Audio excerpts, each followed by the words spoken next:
Un officier à genoux. Un chien de service en train de mourir. Un homme riche qui rit, parce qu'il se croit intouchable. Personne n'ose intervenir. Jusqu'à ce qu'un homme fasse un pas en avant. Et à cet instant précis, le pouvoir change de camp. Regarde jusqu'à la fin.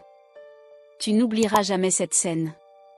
Au moment où l'officier s'agenouilla sur les pavés, la rue sembla s'arrêter. L'autorité ne paraît pas habituellement vulnérable, et la peur ne se lit pas facilement sur un visage entraîné. Mais là, elle était bien présente, nette et indéniable, tandis que le jeune homme riche riait et levait sa chaussure brillante pour la frapper contre les côtes du chien allongé à côté de l'officier. Le son qui sortit de la poitrine du chien n'était ni un aboiement ni un grognement, mais un souffle brisé et douloureux, qui fendait l'air comme un cri inattendu. Les passants regardaient, téléphone à moitié levé, incertains s'ils devaient filmer ou fuir, tandis que deux hommes en costume retenaient l'officier par les bras, non pas pour l'arrêter, mais pour la maîtriser, comme si c'était un spectacle. Elle se débattait, les larmes coulant sur son visage, non pas par peur pour elle-même, mais parce que son partenaire, son chien, entraîné pour protéger et obéir, était puni pour avoir fait exactement ce pourquoi il avait été formé. Avant de continuer, n'oubliez pas de liker, partager ou vous abonner. Et je suis curieux, de quel pays nous regardez-vous? Écrivez-le dans les commentaires. C'est fascinant de voir jusqu'où nos histoires voyagent. Le chien essaya de se retourner, de protéger sa tête, ses griffes raclant inutilement la pierre, les yeux fixés sur l'officier avec une loyauté si profonde qu'elle en devenait douloureuse à observer. Le jeune homme donna un autre coup, plus lent cette fois, calculé, savourant le pouvoir de savoir que personne n'oserait l'arrêter, car son nom portait du poids, parce que son père possédait la moitié de la ville, et que les conséquences ne l'atteignaient jamais.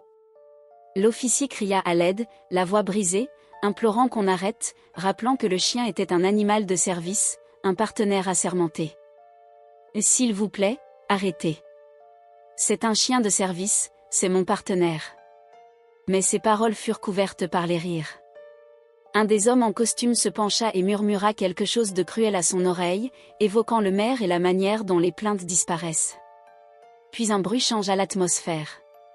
Des bottes lourdes frappèrent le sol derrière eux, rapides mais contrôlées, pas précipités ni paniqués, mais déterminés. Les rires s'éteignirent, car la confiance s'effondre vite quand elle rencontre quelque chose de plus fort. Un homme en civil traversa la petite foule comme une lame dans l'eau. Yeux calmes, épaules carrées, posture empreinte du poids de quelqu'un ayant traversé le chaos et appris à le maîtriser. Derrière lui, un autre en uniforme de camouflage sprintait, mais c'est le premier homme qui stoppa tout, sans élever la voix. « Écartez-vous du chien, dit-il, bas et ferme. Pas assez fort pour attirer l'attention, mais assez pour imposer le respect. » Le jeune homme riche hésita, non par respect pour la loi, mais parce qu'il avait instantanément reconnu le danger. Il ricana et se tourna, essayant de montrer qu'il n'avait peur de rien, levant de nouveau le pied comme pour prouver qu'il contrôlait tout. C'est alors que les yeux du vétéran se durcirent. Il avait déjà vu ce regard sur des champs de bataille lointains, sur des hommes qui croyaient que le pouvoir les rendait intouchables.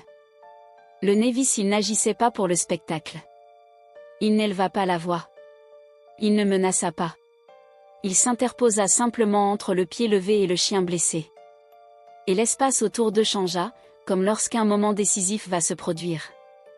La foule comprit alors que cette histoire n'était plus une question d'argent ou d'influence, mais de limites à ne jamais franchir. Le jeune homme ricana encore, plus fort cette fois, tentant de couvrir la tension soudaine. Les hommes comme lui avaient appris que le bruit intimide souvent les autres. Mais ce vétéran ne fléchit pas, ne cligna pas des yeux et ne recula d'un pouce. Son regard fixé sur l'attaquant, calme et intense, était plus terrifiant que la colère. « Tu ne veux pas faire ça, dit le Sil, la voix posée mais lourde d'expérience, celle acquise là où les erreurs coûtent des vies, pas des réputations. » Et c'est à ce moment que la confiance du jeune homme se fissura suffisamment pour laisser transparaître la peur, même s'il tenta rapidement de la masquer par l'arrogance, évoquant son nom familial comme un bouclier. Le Sil, lui, ne se préoccupait pas des noms.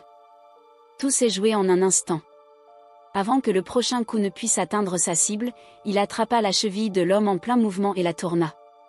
Pas de manière violente ni imprudente, mais avec une précision chirurgicale, le faisant tomber lourdement sur les pavés tandis que la douleur se lisait sur son visage. Le rire se mourut immédiatement, remplacé par des murmures choqués de la foule. Les hommes en costume se précipitèrent, mais s'immobilisèrent quand une seconde silhouette apparut. L'homme de la marine, vêtu de camouflage, sortit son arme juste assez pour envoyer un message clair, sans prononcer un mot. Et soudain, l'équilibre du pouvoir bascula, car les intimidateurs prospèrent seulement lorsque personne ne se dresse contre eux. L'officière se précipita en avant, ignorant ses propres blessures, tenant le chien près d'elle alors que celui-ci gémissait doucement, la queue à peine bougée, du sang visible sur son flanc. Elle murmura des paroles rassurantes à travers ses larmes, les mains tremblantes alors qu'elle vérifiait d'éventuelles côtes cassées, tandis que le militaire agenouillé à côté d'eux retirait sa veste et la pressait doucement contre les blessures du chien. Les sirènes se rapprochaient rapidement, cette fois la véritable autorité. Lorsque les policiers en uniforme arrivèrent sur les lieux, l'histoire se déploya rapidement, les téléphones levés, les images déjà en train de se répandre. Parce que la vérité voyage plus vite quand le courage ouvre la porte. Le jeune homme criait des menaces même menottées, promettant des représailles et des avocats, mais tout cela n'avait plus d'importance, car les caméras n'oublient pas et les témoins ne peuvent pas dévoir ce que la cruauté ressemble à la lumière du jour. Lorsque les secouristes soulevèrent le chien sur une civière, celui-ci tourna la tête juste assez pour regarder son maître, les yeux fatigués mais confiants. L'officière éclata en sanglots, tenant le bras du militaire en signe de gratitude silencieuse, incapable de trouver des mots à la hauteur de ce qu'il venait de faire. Plus tard, alors que la rue se vidait et que la justice s'installait tranquillement, le militaire repartit sans attendre de reconnaissance, car les héros comme lui ne le font jamais. Derrière lui, une officière avait protégé son partenaire. Une ville avait appris une leçon qu'elle ne pouvait acheter. Et une famille puissante découvrit qu'il existe encore dans ce monde des personnes qui ne jugent pas qui vous êtes, mais ce que vous faites. Cette histoire a touché des millions de cœurs. Si elle a touché le vôtre, montrez-le avec un like, un commentaire, oui, et abonnez-vous ou suivez-nous pour découvrir d'autres histoires incroyables comme celle-ci. La nuit tomba lentement sur la ville, mais l'écho de ce qui s'était produit ne s'éteignit pas avec la lumière du jour. Dans les rues adjacentes, on chuchotait déjà. Dans les téléphones, la vidéo tournait en boucle. Les angles changeaient, les commentaires s'accumulaient, mais une chose restait identique, l'instant précis où l'arrogance avait rencontré une limite qu'elle ne pouvait ni acheter ni contourner. À l'hôpital vétérinaire, l'air sentait le désinfectant et l'urgence. Les portes battantes s'ouvrirent brusquement lorsque l'officière entra, encore couverte de poussière et de sang séché, refusant de quitter son partenaire ne serait-ce qu'une seconde.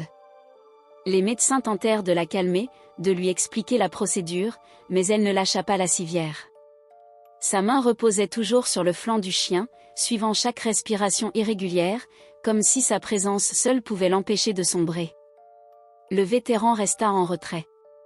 Adossé au mur, bras croisés, il observait sans intervenir. Il avait vu trop de salles comme celle-ci, trop de combats dont les cicatrices ne disparaissent jamais vraiment. Pourtant, quelque chose dans le regard de l'officière lui rappelait pourquoi il s'était battu autrefois. Pas pour les médailles. Pas pour les discours. Mais pour ce lien silencieux entre deux êtres prêts à se sacrifier l'un pour l'autre. Lorsque le vétérinaire sortit enfin, le silence s'abattit comme un poids. « Il vivra », dit-il simplement. Ces deux mots suffirent à faire s'effondrer l'officière. Ses genoux cédèrent, ses épaules tremblèrent, et elle pleura comme elle ne l'avait jamais fait sur le terrain. Pas de sang-froid. Pas de posture. Juste un soulagement brut, animal, humain.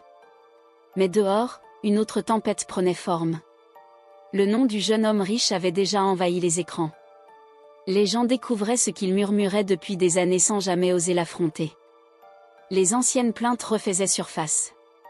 Les histoires étouffées. Les accords secrets. Les intimidations discrètes. Ce jour-là, ce n'était pas seulement un chien qui avait été frappé. C'était un système entier qui venait d'être exposé sous une lumière qu'il ne contrôlait plus. Les chaînes d'information tentaient de minimiser. Les avocats parlaient des incidents regrettables. Mais les images étaient trop claires. Le gémissement du chien. Le rire. Le coup. Et puis, la rainette. La chute. Le silence. On ne peut pas éditer la vérité quand elle est filmée sous tous les angles. Au poste, les hommes en costume n'étaient plus aussi confiants. Leur téléphone vibrait sans cesse. Leur voix tremblait légèrement. Ils comprenaient, trop tard, que l'argent protège tant que personne ne décide de ne plus avoir peur. Le vétéran, lui, avait déjà disparu.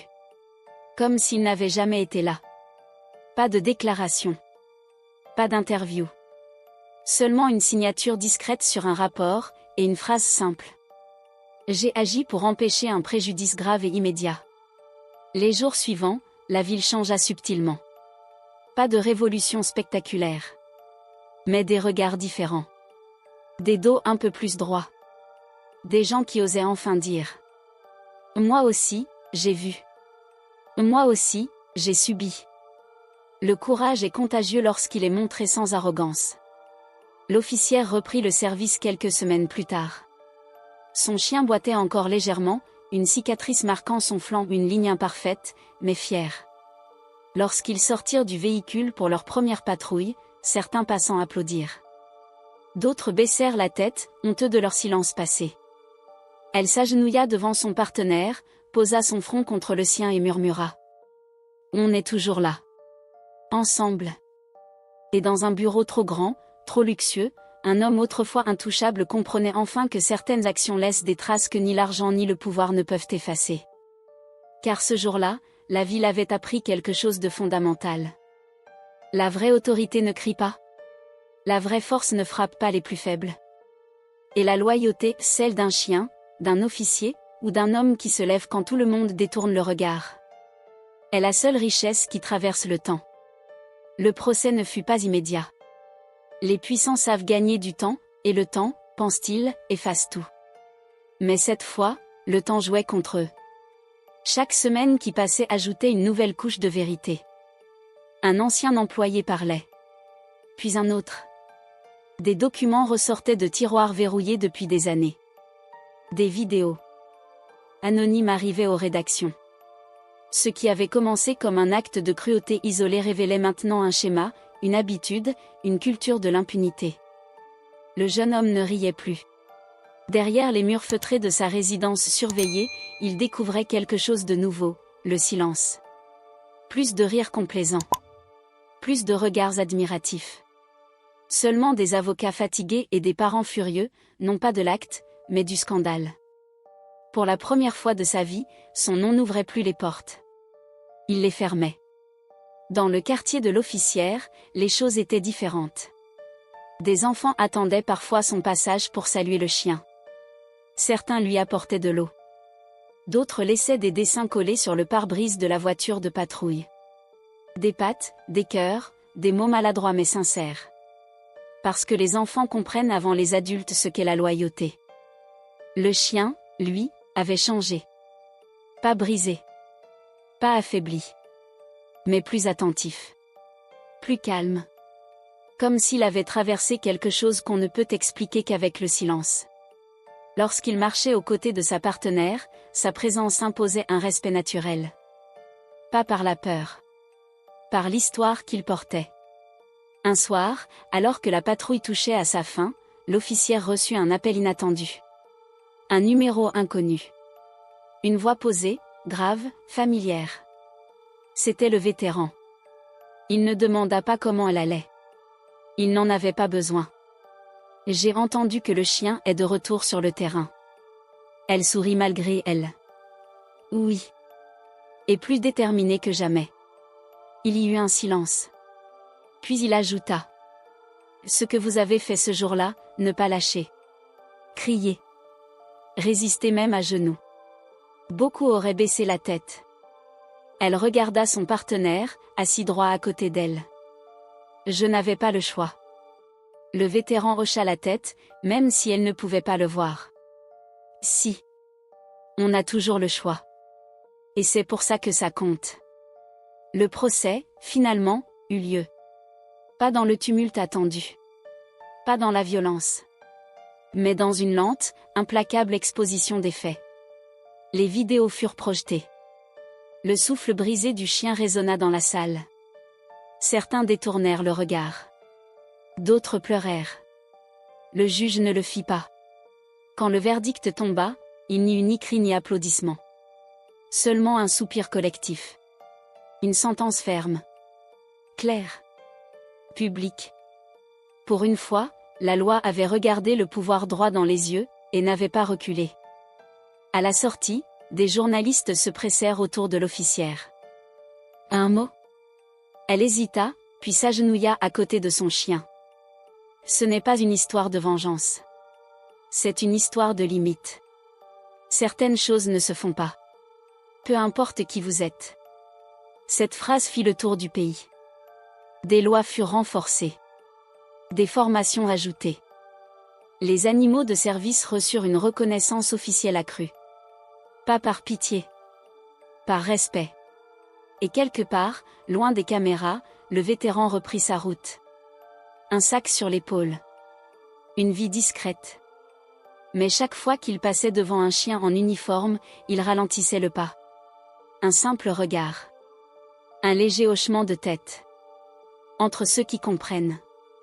Des années plus tard, lorsque l'officière quitta le service, son chien vieillissant marchait encore à ses côtés. Plus lentement. Mais toujours fier. Lors de la cérémonie, on ne parla pas de violence. On parla de courage silencieux. Et dans la foule, un homme en civil se tenait à l'écart, bras croisés, regard calme. Car certaines histoires ne cherchent pas la gloire. Elles cherchent à rappeler au monde que, parfois, une seule personne qui refuse de détourner les yeux suffit à tout changer.